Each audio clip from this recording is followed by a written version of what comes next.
எல்லா கோயிலுக்கும் எல்லா மகான்களையும் போய் தரிசனம் பண்ண புண்ணியம் பகவானுடைய பாத பூஜை பண்ணுறதுக்கு இந்த வாழ்க்கையில் இந்த ஜென்மத்தில் நமக்கு ஒரு பாக்கியம் கிடச்சிது. நான் ஒரு பெரிய புண்ணியமாக நினைக்கிறேன்.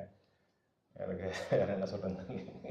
அங்கே எல்லாம் என்ன ஃபீல் பண்ணீங்க நீங்கள்? பகவானுடைய ப்ரெசன்ஸ் தெரிஞ்சா அங்கே அதாவது என்ன சொல்கிறது, இனிமேல் நம்மளுடைய லைஃப் வாழ்க்கை அப்படிங்கிறது நம்ம பகவான் வந்து அவர் பார்த்துக்குவார் அப்படிங்கிற ஒரு திடமான ஒரு நம்பிக்கை வந்துருச்சு. நம்ம முயற்சினால் நடக்கிறதுங்கிறது வாழ்க்கையிலங்கிறது சும்மா நம்ம நம்பிட்டு இருக்கோம். ஒரு மேலோட்டமாக நம்ம வாழ்க்கையில் வந்து இந்த விஷயங்கள் நம்ம முயற்சி பண்ணால் நடந்துடும் நடக்கிறோம். அப்படிலாம் கிடையாது. அதுக்கு மேலே எல்லாத்துக்கும் மேலே இருக்கிற பகவான் வந்து அதுக்கு அவர் பர்மிஷன் கொடுத்து அவர் சேங்ஷன் பண்ணினா தான் அந்த விஷயம் நடக்கும். இல்லைன்னா அது தள்ளி போயிட்டுருக்கோம். அதுக்கான காரணம் நமக்கு விளங்காது. மறுபடியும் அவருடைய அருள் நமக்கு வேண்டும். அவருடைய அருளுக்காக நம்ம போகணும், அவரை தரிசனம் பண்ணணும். அந்த பாத பூஜை பண்ணக்கூடிய பாக்கியத்தை நம்ம வந்து நமக்கு நம்ம வாழ்நாளில்